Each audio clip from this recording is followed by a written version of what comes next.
Apa artinya menjadi kaya di hadapan Tuhan? Mari kita simak kisah tentang orang kaya yang bodoh dari Lukas bab 12 ayat 13 sampai 21. One day, a crowd gathered around Jesus to hear him talk. The crowd was so big that people were stepping on each other. Hey, watch it! Jesus was talking to his disciples when someone called out from the crowd, Hey, Jesus! "Teacher, tell my brother to divide with me the property our father left us." Hold on there. Jesus said, "Friend, who made me a judge over you to decide such things as that? Be careful and guard against all kinds of greed. A man's life is not measured by the many things he owns." Huh?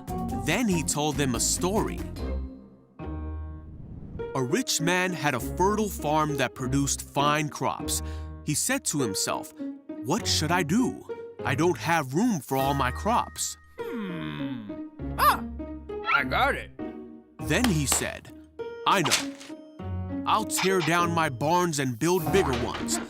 Then I'll have room enough to store all my wheat and other goods. And I'll sit back and say to myself, 'My friend, you have enough stored away for years to come. Now take it easy. Eat, drink, and be merry.' But God said to him, 'You fool, you will die this very night. Wait, what?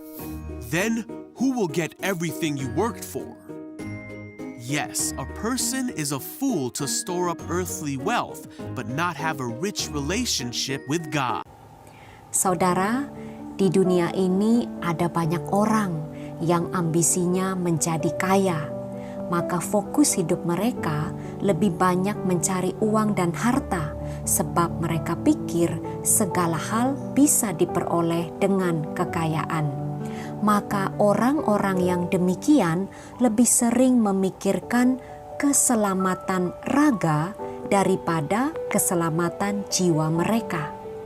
Seperti orang kaya yang diceritakan dalam kisah Injil ini, ia hanya memikirkan soal istirahat, makan, minum, dan bersenang-senang. Ia pikir hartanya yang banyak itu bisa menjamin dan menyelamatkan hidupnya. Padahal Tuhan Yesus berkata, walaupun seseorang berlimpah-limpah hartanya, hidupnya tidaklah tergantung pada kekayaannya itu. Banyak orang bergelimang harta, tapi jiwanya lengang penuh air mata. Kebahagiaan tidak bergantung pada kelimpahan, tapi ini hanya ditemukan dalam Tuhan. Hidup ini tidak sekedar untuk mengumpulkan kekayaan, terlebih kekayaan yang hanya diolah untuk diri sendiri. Tentu saja kita boleh mencari harta dari pekerjaan atau usaha kita, asalkan semua dapat diolah dengan baik. Artinya, jangan kita seperti orang kaya yang bodoh dalam perumpamaan ini, yang sama sekali hanya memikirkan dirinya sendiri dan tidak peduli dengan orang lain. Kita harus juga mengumpulkan pundi-pundi bagi jiwa kita, yaitu mengumpulkan harta surgawi dengan cara berbagi kepada mereka yang miskin dengan motivasi, kasih, dan peduli. Ingat baik, orang yang menggunakan kekayaan hanya untuk dirinya sendiri dan tidak mau berbagi sangat tidak menyenangkan hati Tuhan. Tuhan akan mencambuk mereka yang berlaku demikian. Firman Tuhan di Matius 6 ayat 33 berkata, "Carilah dahulu kerajaan Allah dan kebenarannya, maka semuanya akan ditambahkan kepadamu." Dengan mencari harta surgawi, maka harta dunia akan Tuhan berikan kepada kita melalui usaha, pekerjaan, dan karya kita yang kita kerjakan dengan niat baik, yaitu ingin berbagi penuh kasih kepada mereka yang membutuhkan. Maka supaya kita menjadi kaya di hadapan Allah, pertama-tama mari belajar mewujudkan kebaikan-kebaikan yang menyenangkan hati Tuhan, misalnya dengan menolong mereka yang berkekurangan.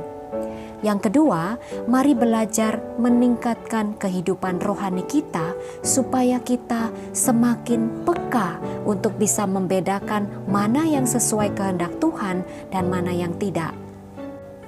Ketiga, mari belajar memiliki keinginan kuat untuk mendekatkan diri kepada Tuhan. Dan yang keempat, mari belajar untuk mau mewujudkan bakti kita setiap hari kepadanya. Saudara, kalau kita berbakti kepada Tuhan, ini akan menghantarkan kita beroleh harta surgawi yang akan melayakkan kita beroleh kebahagiaan dan keselamatan baik di bumi maupun di surga. Maka jadilah orang kaya di hadapan Tuhan.